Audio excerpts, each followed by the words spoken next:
Buenos días a todos. Yo soy Paula Blanco, soy fisioterapeuta, especialista en fisioterapia respiratoria y neurológica.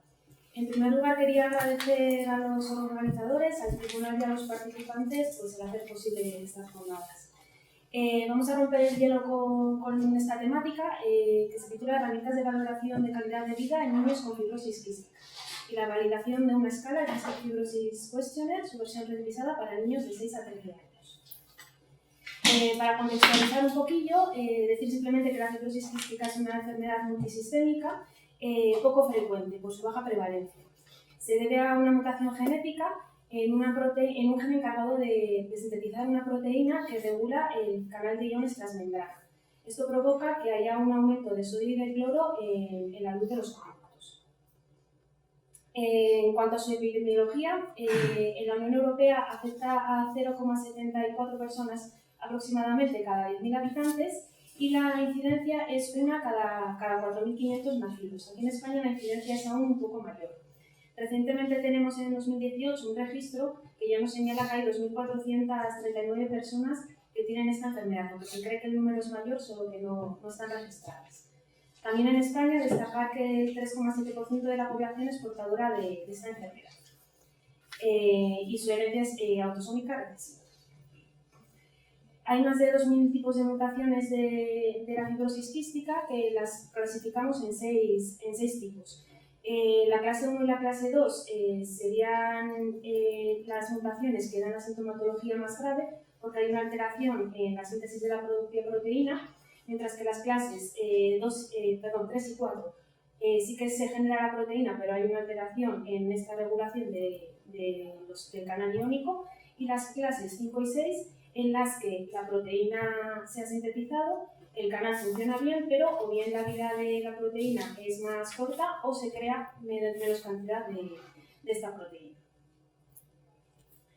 Las manifestaciones clínicas de la fibrosis quística son muchas, dependiendo un poco de la alteración que tengamos, pero sobre todo destacar las que hay en esta diapositiva.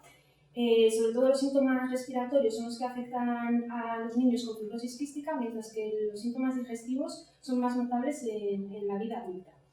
En cuanto al aparato respiratorio, sobre todo afecta a las infecciones pulmonares, dado que son muy recurrentes en estos niños, y crean otros problemas añadidos como son la tos, la sinusitis y sobre todo el atrapamiento aéreo que sufren estos peques, que es lo que más limita su calidad de vida.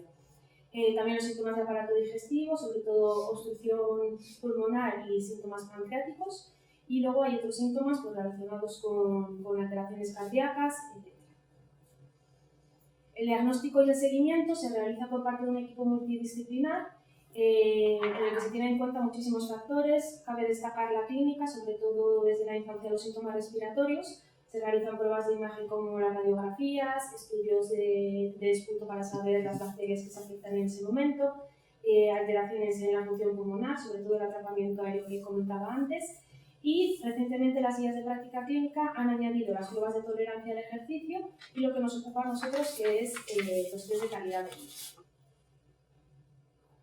En cuanto al tratamiento, tiene principalmente 3 enfoques: el farmacológico, donde cabe destacar la antibioterapia y recientemente la aparición de nuevos moduladores que actúan directamente sobre la síntesis de proteína y que están mejorando de forma sobresaliente la calidad de vida de los niños que se pueden beneficiar de ellos, que son principalmente los que tienen mutaciones de tipo 2 y 3. La rehabilitación pulmonar, que incluye la fisioterapia respiratoria y el ejercicio físico, y luego pautas nutricionales. ¿Qué objetivos nos marcamos dentro del estudio de nuestra tesis? En primer lugar, analizar qué herramientas de calidad de vida están presentes en los estudios que confieren a niños con fibrosis quística y ver dentro de ellas cuáles presentan mejor fiabilidad y validez. Además, hemos validado el Fibrosis Questionnaire, su versión revisada para niños de 6 a 13 años y las versiones para padres. En primer lugar, para la revisión sistemática, usamos la metodología PRISMA. Buscamos estudios que se refiriesen a niños de 0 a 18 años con fibrosis quística, en los que se analizase la validez o fiabilidad de escalas de calidad de vida. Usamos estudios de tipo observacional y buscamos en las bases de datos PubMed, Scopus, Web of Science, Pedro y Cochrane. Y además usamos la guía COSMIN para ver la metodología de estos estudios y ver si había riesgo de sesgo y el nivel metodológico. Encontramos estos 14 estudios. Las dos primeras columnas se refieren a test genéricos de calidad de vida. Estos test genéricos no tienen ítems adaptados a la fibrosis quística, por lo tanto no son muy específicos y se usan mucho menos en investigación y mucho menos todavía en clínica. Así que nos sirven para comparar unas poblaciones con otras, por ejemplo la fibrosis quística pues con asma. Luego sí que hemos encontrado varios cuestionarios que sí que son específicos de fibrosis quística, entre ellos el Cystic Fibrosis Quality of Life, el Question of Life Satisfaction, que sí que tiene un módulo específico de fibrosis quística, y por último el Cystic Fibrosis Questionnaire y su versión revisada, en el que quitaron ítems y lo hicieron mucho más claro, sobre todo para su uso adaptado. La COSMIC nos señaló que había riesgo de sesgo en la versión original del Cystic Fibrosis Questionnaire y dudoso en el Cystic Fibrosis Question of Life y en el DISC, que es uno de los test genéricos que os comentaba anteriormente. También decir que muchas de las adaptaciones de estos test a otros idiomas también señalaron riesgo de sesgo, como son las versiones españolas y danesas de la versión revisada del Cystic Fibrosis Questionnaire. La validez de contenido del Cystic Fibrosis Question of Life fue inadecuada, mientras que la validez estructural de constructo de prácticamente todas las herramientas fue buena o muy buena. Sí que vimos mejor fiabilidad en el Cystic Fibrosis Questionnaire en su versión revisada.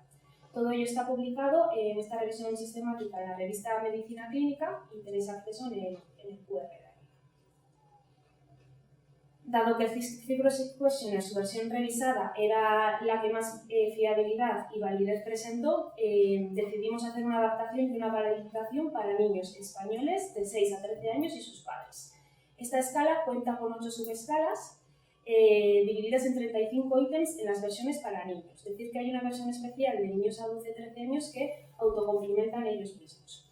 Tiene 8 subescalas, como iba diciendo, divididas en bienestar físico, emocional, limitaciones sociales, imagen corporal, alteraciones de la alimentación, carga de tratamiento y síntomas respiratorios y digestivos. La versión para padres, además, cuenta con ítems que hablan sobre la energía, sobre la actuación en el colegio y sobre problemas de peso.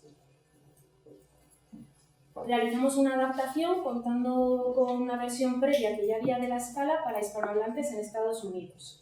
Realizamos la adaptación por un panel de expertos a los que le pedimos que nos dijesen qué relevancia tenían los ítems para la enfermedad de fibrosis quística, que si la escala era adecuada para estos niños, porque comentamos que es una edad muy cortita, desde los 6 años hasta los 13, y ver si había algún ítem en el que no era claro o el vocabulario no era adecuado para estos niños.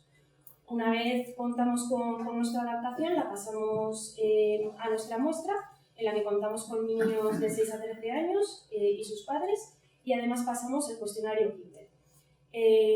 También contamos con datos de estados de salud de los niños, de función pulmonar y datos demográficos. Y luego procedemos al análisis de datos. Nuestro panel de expertos, formado por 15 expertos en varias profesiones que engloban la atención a niños con fibrosis quística, nos dijeron que el test era claro y adecuado para estos niños, pero sí que vimos que había 5 ítems que creaban problemas en las versiones para niños y uno en la versión para padres, por lo que obtuvimos con ellos un consenso para aclarar el vocabulario de estos ítems. Ya con la escala adaptada, tomamos una muestra de 68 niños de 6 a 13 años y sus padres y realizamos 2 evaluaciones que se distaban entre sí entre 7 y 10 días de diferencia. Los resultados de nuestro análisis psicométrico señalaron que había efecto techo en casi todas las subescalas de la versión para niños, excepto en funcionamiento emocional, social y en síntomas respiratorios. La consistencia interna fue adecuada, excepto para la carga de tratamiento y funcionamiento social. Y la fiabilidad fue aceptable en todas las subescalas. Cabe señalar también que este es el primer estudio que señala el error de medida de estas escalas, no se había analizado antes. y nos encontramos con que el menor error de medida en la versión para niños era funcionamiento emocional y el mayor error de medida en imagen corporal. La validez de constructo relacionada con el test Kindle fue moderada, excepto en el funcionamiento emocional, y vimos que la versión de niños tenía correlación con el número de colonizaciones. En cuanto a la versión para padres, también la mayoría de subescalas mostraron un efecto techo y vieron también que había un efecto suelo en la subescala peso. La consistencia interna fue adecuada para todos los dominios menos el funcionamiento social y la fiabilidad del retest también fue adecuada, en este caso en todas las subescalas. En cuanto al error de medida, el más bajo fue el funcionamiento físico y el mayor fue en la subescala peso. La correlación en este caso la encontramos con el número de exacerbaciones, es decir, los padres relacionan mucho la calidad de vida de sus peques con el número de exacerbaciones. Esta escala también nos permite comparar la perspectiva de los niños y de los padres. Esto es muy interesante porque no siempre coincide y nosotros nos hemos encontrado que hay correlación en síntomas observables, como puede ser el funcionamiento físico, pero esa correlación no existe sobre todo en síntomas emocionales o en el bienestar psicosocial. Todo ello ha sido publicado recientemente en la revista Pediatric Pulmonology y tenéis el acceso al artículo en este web. Como conclusiones, señalar que de los estudios seleccionados, la escala que mejor fiabilidad y validez presentaba era el Cystic Fibrosis Questionnaire, su versión revisada. Es una escala que además es muy adecuada porque tiene ítems reducidos y permite la comparación entre padres e hijos.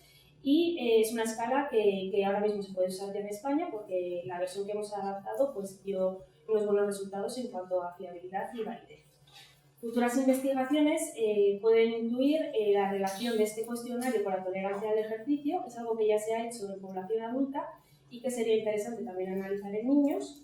Y además, los nuevos moduladores que se han generado recientemente como tratamiento diana para esta enfermedad, ver su impacto en la calidad de vida es muy importante para también adaptar otro tipo de medicación, terapias o pautas de nutrición.